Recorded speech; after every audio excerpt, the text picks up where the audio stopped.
Kejahatan itu nyata. Kejahatan ada di sekitar kita dan bahkan lebih mengerikan seringkali bekerja dengan cara yang halus. Namun, jangan khawatir.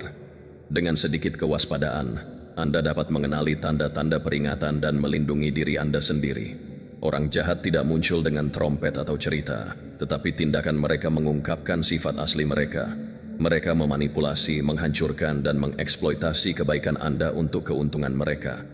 Kabar baiknya adalah Anda tidak perlu menjadi detektif untuk mengenali mereka. Filsuf Stoik kuno seperti Marcus Aurelius telah berbagi kebijaksanaan abadi tentang cara mengidentifikasi kejahatan dan menjaga diri Anda terhadapnya.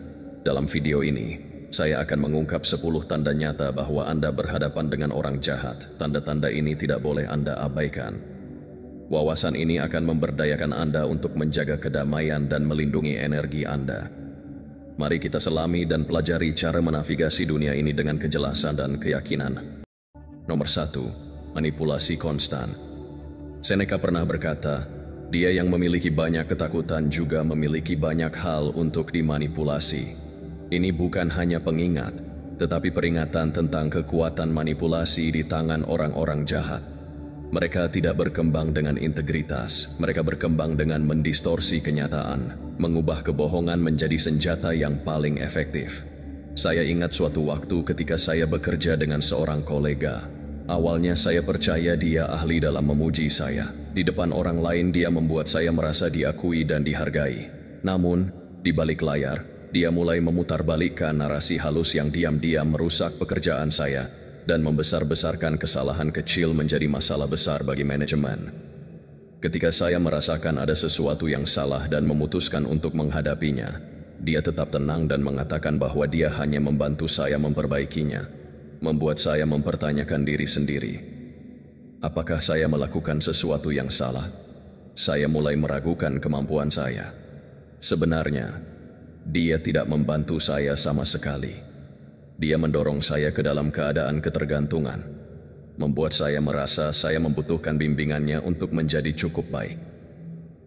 Inilah cara manipulasi bekerja. Manipulasi tidak hanya membingungkan Anda, tetapi juga mengikis kepercayaan diri Anda. Manipulator tidak membangun hubungan atas dasar kepercayaan dan kejujuran. Mereka mengeksploitasi kelemahan Anda untuk mendapatkan kendali. Mereka dengan cekatan memangsa ketidakpastian Anda, meyakinkan Anda bahwa hanya mereka yang mengerti Anda, dan hanya mereka yang dapat membimbing Anda. Filsafat Stoik mengajarkan kita bahwa kunci untuk memerangi manipulasi adalah kejelasan dan pengendalian diri. Orang yang benar-benar berbudi luhur akan selalu menuntun Anda menuju kemandirian dan otonomi, tidak menjerat Anda. Jika seseorang dalam hidup Anda terus-menerus mendesak Anda untuk mengikuti arahan mereka, sambil mengabaikan batasan atau otonomi pribadi Anda, itu adalah tanda yang jelas bahwa Anda perlu mundur. Ingat kebijaksanaan Epictetus, tidak ada orang yang bebas yang tidak menguasai dirinya sendiri.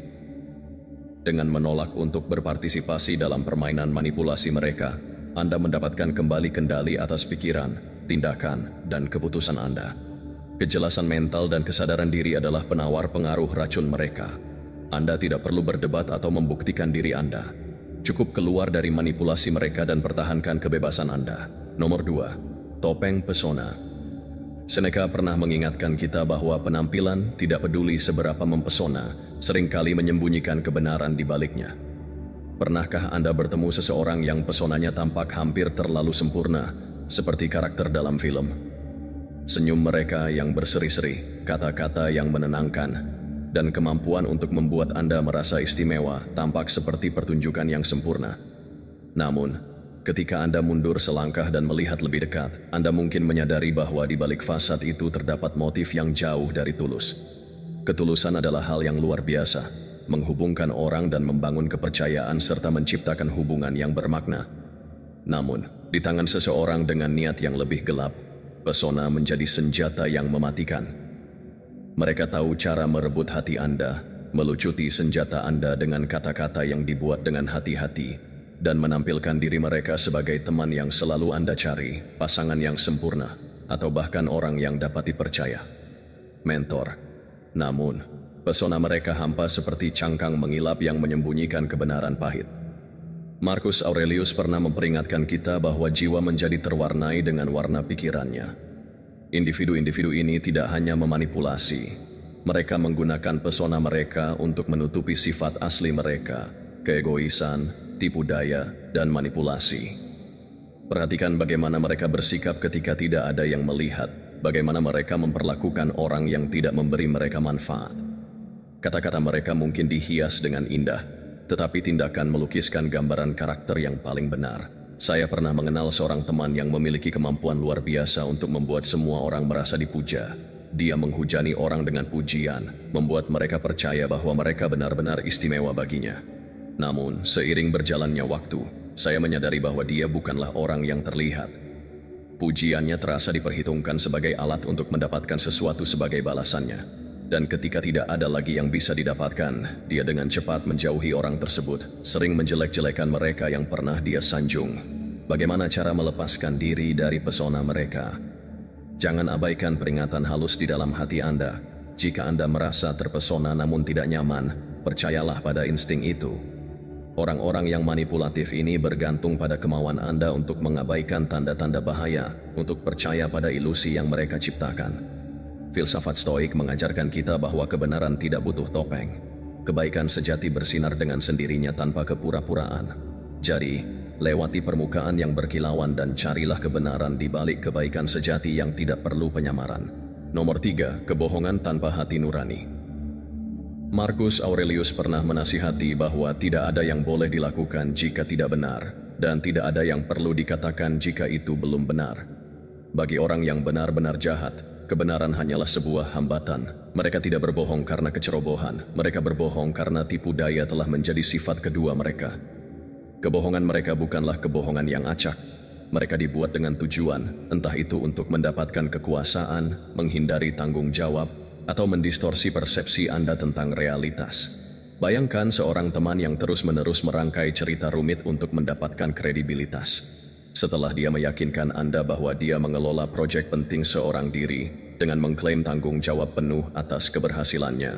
Tetapi setelah diperiksa lebih dekat, setiap dokumen dan email yang Anda tinjau membuktikan sebaliknya. Ketika dihadapkan pada kesalahannya, dia menuduh Anda salah memahami situasi, mengalihkan perhatian ke detail yang tidak terkait. Beginilah cara manipulator ulung beroperasi. Mereka membuat Anda mempertanyakan ingatan dan penilaian Anda, secara halus mengikis pegangan Anda pada realitas. Manipulator jahat mengeksploitasi ketidakpastian Anda, meyakinkan Anda bahwa mereka tahu lebih baik, dan dengan melakukan itu, mereka menguasai narasi kebohongan mereka, menuntut pemeliharaan terus-menerus lapisan penipuan baru untuk menutupi yang lama. Namun, disinilah letak kelemahan mereka. Kebenaran itu tangguh, tidak memerlukan pemeliharaan, sementara kebohongan itu rapuh, terus-menerus berisiko terurai. Untuk melindungi diri sendiri, perhatikan ketidakkonsistenan cerita mereka. Apakah tindakan mereka selaras dengan kata-kata mereka? Filsafat Stoik mengajarkan kita untuk fokus pada tindakan, karena tindakan mengungkapkan karakter asli seseorang. Ketika Anda melihat perbedaan antara kata-kata dan tindakan seseorang, percayalah pada pengamatan Anda daripada klaim mereka. Ajukan pertanyaan, tuntut transparansi, dan yang terpenting, tetapkan batasan.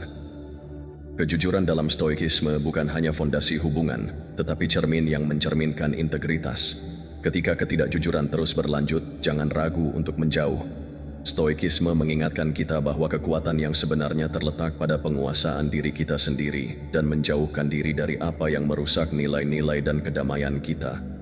Jadi, lain kali Anda bertemu seseorang yang berbohong tanpa hati nurani, tetaplah pada pendirian Anda. Fokuslah pada tindakan mereka dan lindungi diri Anda dari jaring penipuan mereka. Nomor 4, kurangnya empati. Seneca pernah mengamati bahwa manusia adalah makhluk sosial yang tidak dimaksudkan untuk hidup hanya untuk diri sendiri. Empati itu sendiri adalah jembatan yang menghubungkan kita, yang memungkinkan kita untuk berbagi suka dan duka orang lain. Namun, bagi orang yang benar-benar jahat, orang lain tidak lebih dari sekadar alat dalam permainan mereka yang mementingkan diri sendiri. Mereka tidak benar-benar peduli dengan kebahagiaan atau rasa sakit Anda, kecuali itu selaras dengan agenda pribadi mereka. Kurangnya empati bukan hanya karakter yang melemahkan, itu adalah jendela yang menyilaukan ke dalam jiwa yang hampa. Bayangkan ini, Anda sedang duduk di hadapan seorang teman yang mencurahkan isi hati Anda tentang perjuangan yang telah membebani Anda. Alih-alih mendukung, mereka mengalihkan perhatian dengan berkata, Oh, Anda pikir itu buruk? Izinkan saya bercerita tentang hari saya. Mereka membalas dengan menganggap kerentanan Anda sebagai hal yang sepele. Ini bukan tindakan yang terisolasi. Ini adalah pola. Orang-orang ini tidak mau, atau lebih buruk lagi, tidak mampu untuk melangkah keluar dari minat mereka sendiri untuk terhubung dengan pengalaman Anda. Keterpisahan mereka terwujud dalam ketidakpedulian yang mengerikan atau bahkan diam, senang dengan kemalangan Anda, meninggalkan kekosongan di mana empati seharusnya berada. Empati bukan hanya sesuatu yang baik untuk dimiliki. Itu adalah landasan hubungan yang bermakna. Tanpa itu, interaksi menjadi transaksional, sepihak, dan menguras emosi. Individu jahat memanfaatkan kurangnya empati mereka untuk memajukan tujuan egois mereka. Mereka mungkin berpura-pura berbelas kasih ketika itu nyaman, tetapi sikap apatis mereka menjadi jelas saat topeng mereka terlepas. Seperti yang bijak dinyatakan oleh Marcus Aurelius, tidak ada lagi perdebatan tentang seperti apa seharusnya pria yang baik. Jadilah pria yang baik. Jadi, apa yang Anda lakukan ketika dihadapkan dengan ketidakpedulian seperti itu?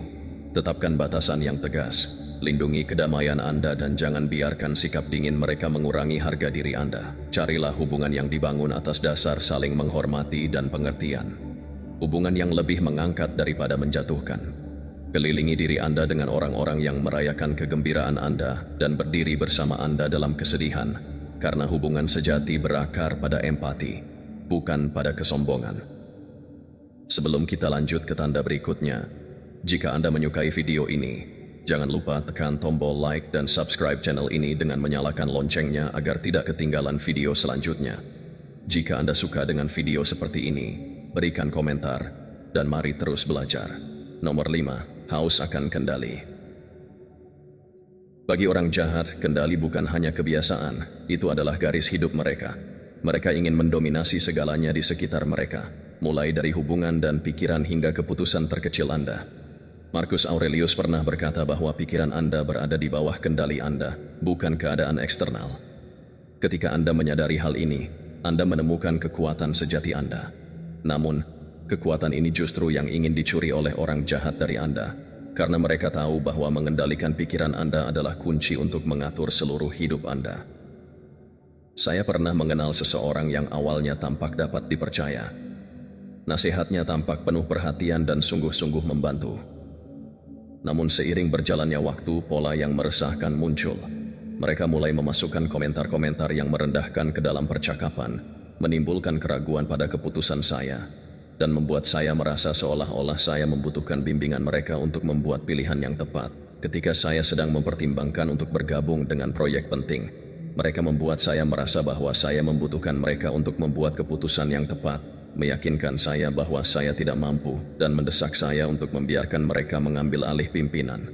Pada saat saya menuruti, mereka membuat saya merasa tidak mampu mempercayai penilaian saya sendiri. Jika dipikir-pikir kembali, jelas mereka hanya ingin agar saya tetap berada di bawah kendali mereka untuk memastikan saya tidak akan melupakan mereka. Orang-orang seperti ini tidak hanya ingin memengaruhi tindakan Anda, mereka ingin mendominasi pikiran dan emosi Anda. Mereka menggunakan rasa bersalah, malu, atau kata-kata manis untuk membuat Anda bergantung pada mereka. Mereka tidak berinvestasi dalam pertumbuhan Anda. Tujuan mereka adalah untuk menjaga Anda dalam genggaman mereka. Seiring waktu Anda mulai meragukan diri sendiri, kemampuan dan harga diri Anda, membiarkan otonomi Anda terkikis. Epictetus dengan bijak berkata bahwa kebebasan adalah satu-satunya tujuan yang layak dalam hidup, dan kebebasan datang dari penolakan untuk dikendalikan oleh apa yang berada di luar pengaruh kita. Orang-orang jahat tahu ini dengan baik, dan mereka akan melakukan apa saja untuk memenjarakan pikiran Anda. Namun, Anda tidak harus hidup seperti itu. Anda memiliki hak untuk menolak permainan mereka. Tanyakan pada diri Anda sendiri, apakah ini sejalan dengan nilai-nilai Anda, dan gunakan pertanyaan itu sebagai kompas untuk membimbing tindakan Anda. Otonomi adalah kekuatan terbesar yang Anda miliki, dan tidak ada seorang pun yang dapat mengambilnya dari Anda. Marcus Aurelius mengingatkan kita bahwa kualitas pikiran kita menentukan kebahagiaan hidup kita. Jangan biarkan siapapun membentuk realitas Anda atau membuat Anda mempertanyakan nilai diri Anda. Lindungi pikiran Anda, karena itu adalah titik awal dari kebebasan sejati. Mereka yang benar-benar peduli pada Anda tidak akan pernah mencoba mengendalikan Anda. Sebaliknya, mereka akan memberdayakan Anda untuk membuat keputusan sendiri dan tumbuh dengan cara Anda sendiri. Nomor 6. Permainan menyalahkan dan pengalihan.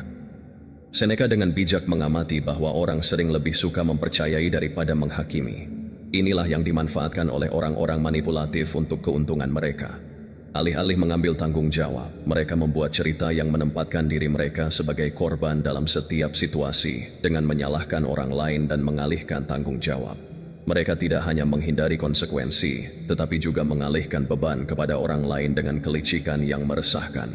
Seperti yang dicatat Seneca, kebenaran tetap teguh tanpa pembenaran, sementara kebohongan selalu membutuhkan cerita yang rumit untuk menopangnya. Bayangkan berurusan dengan seseorang yang selalu menghindari akuntabilitas. Setiap kali terjadi kesalahan, mereka menghindari mengakui kesalahan mereka dan malah menyalahkan diri sendiri atau keadaan eksternal. Suatu kali, saya mengerjakan proyek penting dengan seorang teman dekat. Ketika keadaan mulai memburuk, daripada mengakui kesalahannya, dia dengan cepat mengkritik pendekatan organisasi saya, membuat saya mempertanyakan apakah saya adalah masalahnya. Apa yang memperburuk keadaan adalah nada bicaranya yang halus, seolah-olah dia hanya menawarkan umpan balik yang membangun. Setelah beberapa kejadian, saya menyadari bahwa saya dimanipulasi untuk menanggung beban setiap kesalahan. Orang-orang ini ahli dalam menyusun narasi yang mendistorsi kenyataan dan mengaburkan penilaian Anda. Mereka memanipulasi emosi, membuat Anda merasa bersalah bahkan ketika mereka bersalah. Mereka mengandalkan kepekaan dan kepercayaan Anda untuk menenun cerita di mana mereka selalu menjadi korban dan Anda entah bagaimana menjadi penjahat. Marcus Aurelius mengingatkan kita bahwa kebenaran berdiri sendiri. Ketika berhadapan dengan orang-orang seperti itu, sangat penting untuk mempertahankan perspektif objektif dan menolak membiarkan emosi mendikte reaksi Anda. Tetap berlandaskan pada fakta dan jangan ragu untuk mempertanyakan atau membantah klaim palsu ketika mereka mencoba mengalihkan kesalahan. Dengan tenang namun tegas tuntutlah kejelasan. Pendekatan ini tidak hanya menghindarkan Anda dari permainan menyalahkan mereka, tetapi juga memperkuat integritas Anda. Untuk menangani hal tersebut, tetapkan batasan yang jelas, menolak untuk terlibat dalam permainan psikologis yang mereka buat untuk menghindari tanggung jawab.